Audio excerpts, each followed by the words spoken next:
¿Reflexión? Reflexión final respecto, porque el ministro tenía que irse y nosotros teníamos que... Una reflexión muy teórica de todo esto. La reflexión real, para los que están escuchando, tiene que ver con otra cosa. Tiene que ver con Gonzalo de la Carrera. ¿Se acuerdan de ese caballero? ¿Sí? ¿Sí? ¿Qué pasa con Gonzalo de la Carrera? Gonzalo de la Carrera hizo una de las muchas noticias falsas que ellos sacan. Proyecto de ley que estaba explicando el ministro en términos técnicos iba a aumentar el cobro para las familias para subsidiar a las personas solteras. No te puedo Así creer. de ridículo, porque decía, porque la explicación, si uno lee el titular, es, con el proyecto de estabilización se va a crear y los consumidores grandes van a subsidiar a los consumidores chicos. Entonces a mí me llegó preguntas de varias personas que decían, ojo, pero acá yo tengo una familia grande, ¿ya? Y tengo que pagar una cuenta de luz y yo tengo entonces que subsidiar pagando más a mi hijo chico que pagado con plata de todos nosotros, de Gonzalo de Carrera, diciendo exactamente eso. No te puedo Es como, creer. momento, no, cuando dice consumidor grande está hablando del 10% de los consumidores. Por eso lo preguntaste tú, grados, el 10%. Y el 100% de los industriales. Estamos hablando de, en el mejor de los casos, el consumidor más chico que pagaría sería una panadería. Pero no personas. Es una mentira directa de ese grupo para tratar de bloquear una cosa que es muy simple, que las empresas más grandes tienen que pagar algo para que no suban tanto las cuentas de luz Súper bien. para es todas como- las familias de Chile. Es como ponerle Eso más es. impuestos a la grande fortuna, a los súper ricos. Exactamente, Ninguno de eso. nosotros va a pagar por algo como eso. Bueno, ya está Daniel Lavé, lo estamos viendo en pantalla para que vayamos con nuestra sección, la selección del editor. Oye, ¿Cómo el ministro editora, ojo, es Buenos jefe días. nuestro, es nuestro jefe, así que también es parte de los jefes que hay. Está lleno de jefes aquí, pero bueno. ¿Cómo está, jefe? Bien, bien, Daniel. Hola, Ale, Hassan. ¿Cómo Hola, están? Daniel. Hola, Dani. No sé si quieres comentar algo sobre lo que estábamos conversando, ya que estaba ahí en pantalla justamente la entrevista que le hicimos al ministro de Energía y que tiene que ver con las cuentas de la luz. Principalmente de eso fue lo que hablamos. Sí, sí, interesante todo eso. Bueno, toca un tema imprescindible en los hogares chilenos como es el bolsillo. Mira, yo quería comentar algo al respecto. Estaba pensando yo cuando estaba el ministro en un hecho que está ocurriendo en Santiago, ¿Ya? bien particular, en un sector de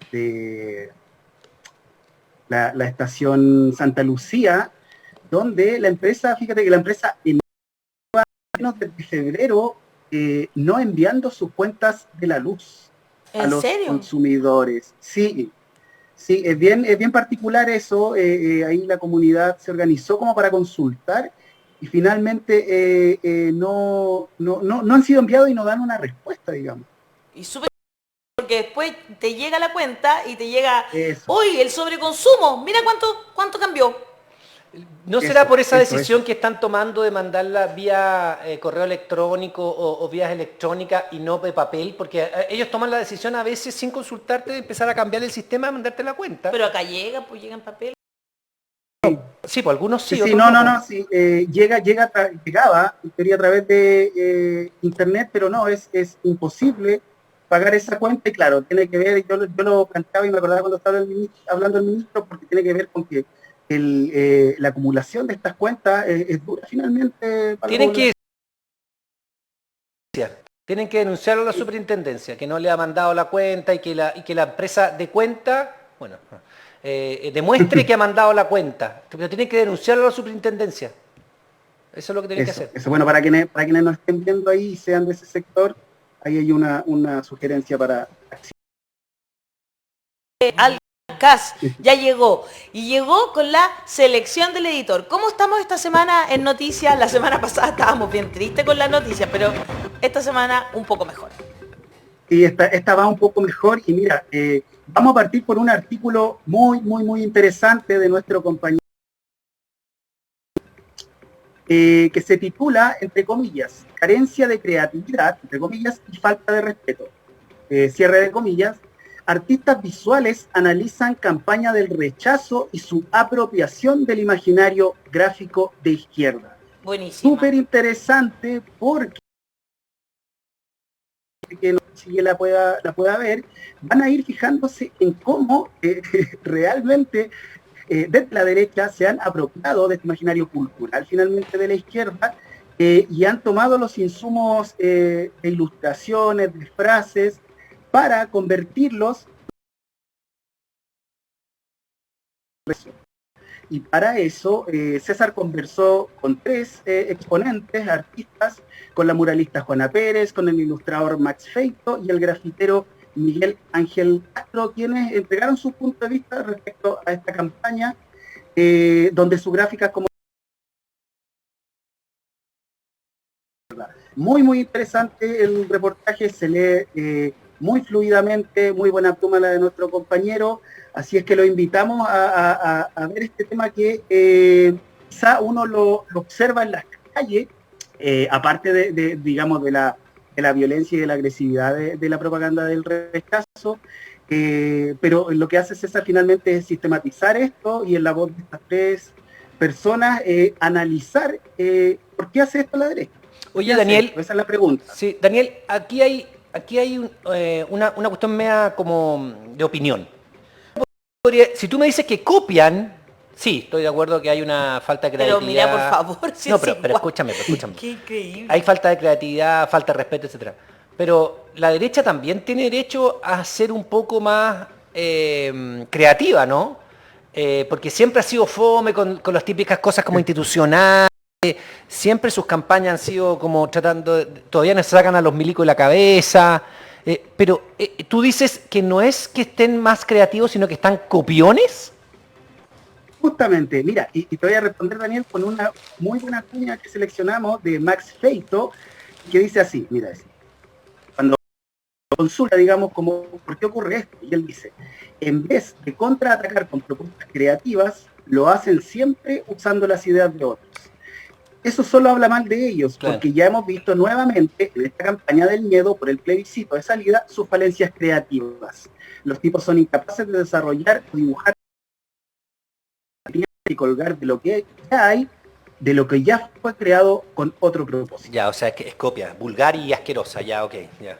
Claro. Sí, y ahí, bueno, ahí en las imágenes que están en la nota... No, sí, vi una cuestión que decía yo apruebo Po, y el otro sí yo rechazo Po. Es una copia vulgar, pero pensé que podía tener algo de creatividad. ¿Te acuerdas? El sí y el no, claro, del año 87, 88, o sea, es una cosa, pero... Porque era su estética siempre, nunca es colorida, siempre son como los colores de la bandera, estética mucho más... como mucho más militarizada, no sé, como una estética, bueno, y en cambio la estética del otro lado, que tiene mucha más gente que va pensando la idea, es mucho más colorida, y ahora entonces estarían en fondo copiando eso, ya. Claro. Mira, y si tú te fijas al final de la nota, hay 2 ilustraciones, y una de hecho toma el arco iris del no, sí, claro, para decir Chile dice no, en referencia a lo del 4 de septiembre, y abajo tiene una que a uno al tiro lo convoca a llamar, o sea, lo convoca a pensar en las brigadas, digamos, claro, en la brigada Ramona Parra y otra, que son estas imágenes bien icónicas, con hartos colores, digamos, y que la ocupan ahora diciendo, abajo nosotros votamos rechazo. Mira. Qué fresco, se pasan realmente. No, porque una cosa es tener más colores, no sé, pues más positivo, claro, etcétera, pero otra cosa es esta copia realmente descarada a la campaña, que en general han sido más ligadas a las transformaciones del país. Sí. Daniel, sigamos entonces. Sí, mira, como la idea de este espacio también es complementar lo que en el matinal se difunde, de lo que se habla, vamos a invitar a la gente a leer una nota que se titula Suprema, por la Corte Suprema. Suprema aplica enfoque de género en favor de mujer con diabetes, gendarmería y equitara grilletes en traslados. Este es una resolución reciente de la Corte Suprema donde se advierte que, comillas, Gendarmería constituye, lo que hizo Gendarmería, digamos, en los traslados de esta persona hacia sus condiciones lo que hizo fue un acto de discriminación transgrediendo el derecho a vivir una vida libre de violencia. Y lo que nosotros destacamos en el titular es porque en la sentencia de la Corte Suprema se destaca esto, que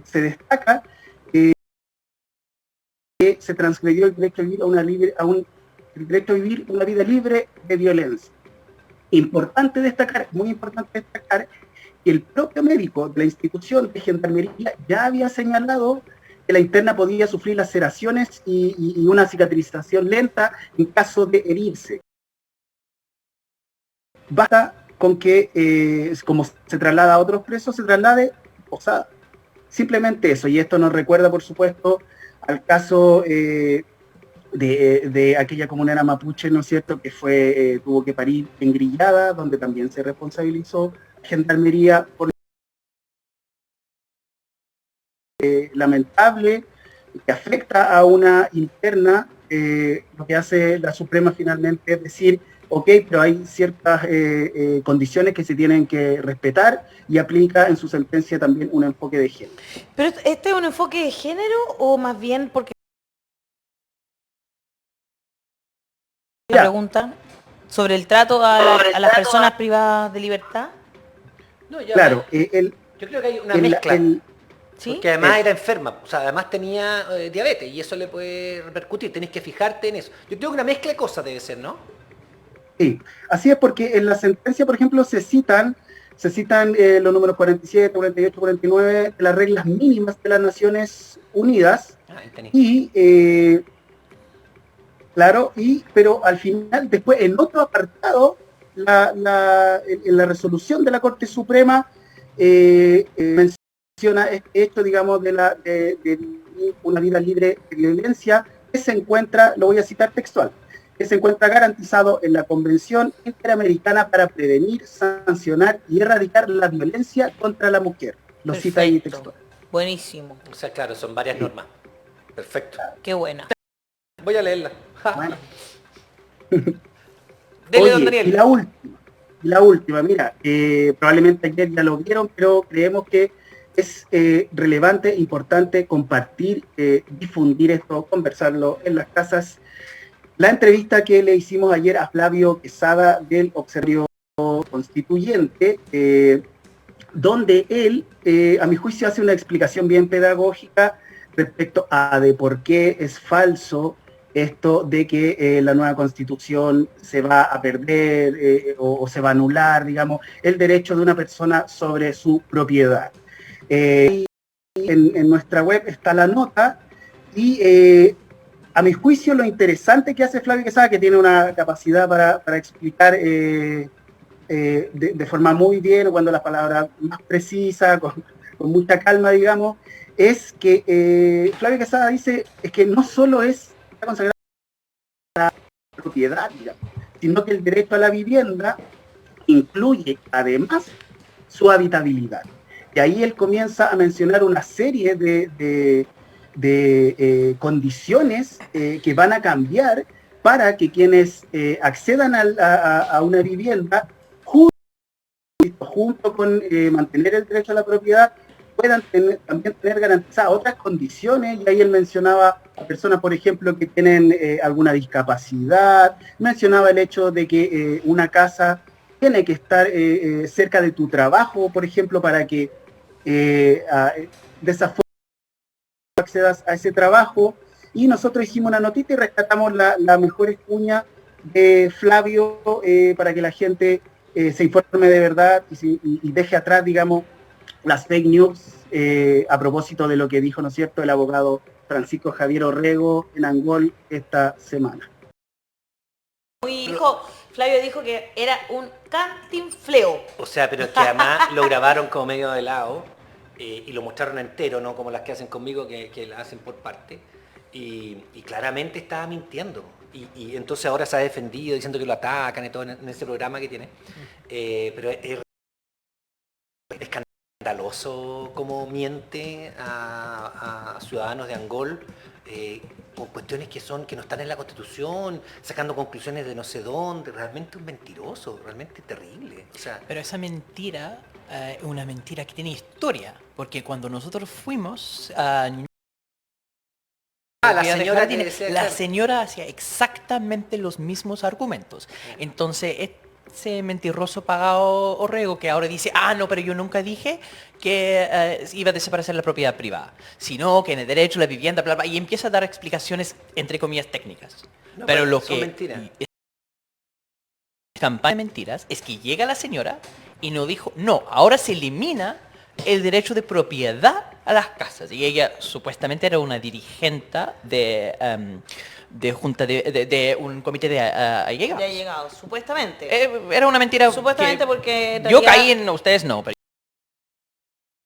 dice que es dirigente, empieza a hacer una pregunta que parece como una pregunta de genuina confusión, porque dice, no, ¿por qué no está la palabra dominio en el derecho a la vivienda? Dice, bueno, porque el concepto de propiedad que incluye dominio ya está en otra parte. Entonces es una confusión de lectura nomás. Y el hecho que no está la palabra Quesada también aclaró que Lo explicó muy hay bien. una diferencia entre hablar del goce del derecho y del goce del bien. ¿ya? Y el goce del bien... Uso, goce y disposición. Eso es un bien. Tú puedes usar, gozar y disponer. Usar es usarla, gozar es sacarle provecho. Por ejemplo, gozar no es el que tú gozas y así fiesta, no. Es que También puede ser. arriendas, por ejemplo, eso es un goce. Y disposición es la capacidad de venta.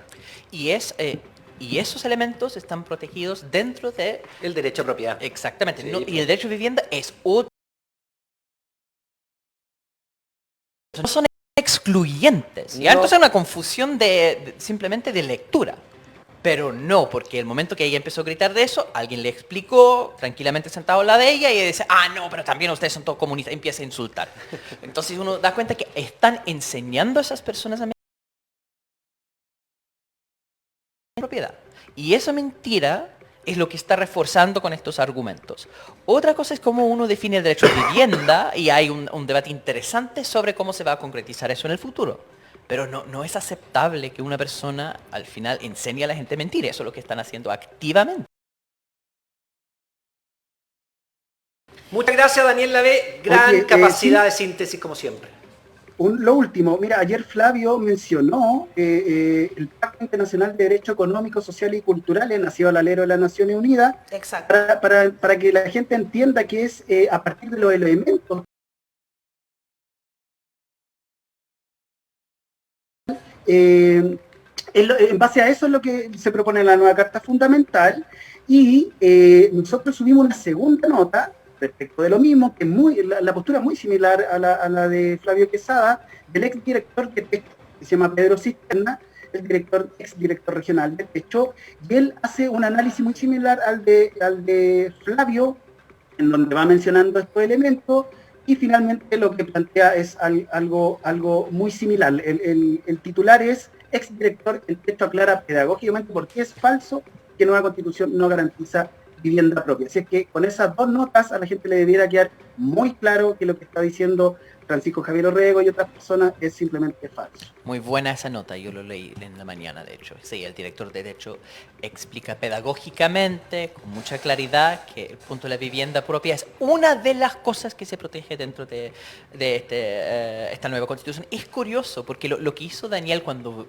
llegó la señora y decía, no, que en esta constitución nueva no se protege el derecho a No, la ella propiedad. ella dijo que la constitución de 80 horas se protegía el derecho a la propiedad de la vivienda. Entonces yo le pasé la constitución y le dije, búsquemela, si la encuentra le paso mi sueldo. Esto es el chiste, ¿no? Porque lo No, que si era pasa verdad es lo que que... dice. Sí, no, es real. Que la Constitución de 80 solamente habla de derecho de propiedad en los mismos términos que está en la nueva Constitución. Sí, sí. Entonces, esa protección está. Entonces, cuando este mentiroso pagado Francisco Orrego empieza a quejarse por cómo está redactada la norma sobre derecho a la vivienda, y ese dice, entonces se pone en peligro el sueño de la casa propia. Entonces, en este momento con la Constitución de 80, igual está en peligro el sueño de la casa propia, porque eso no está mencionado.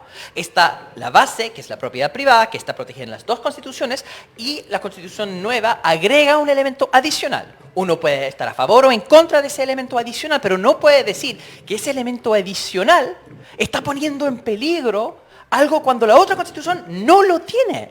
Bueno, Entonces, es parte como- de su campaña. Sí. Muy bien. Daniel Lavé, muchas gracias por esta sección que ya es una tradición de los días viernes. Un abrazo para ti. Gracias. Eso, abrazo. Que estén bien. Tú también. Oye, nos vamos a ir a una pequeña pausa nosotros.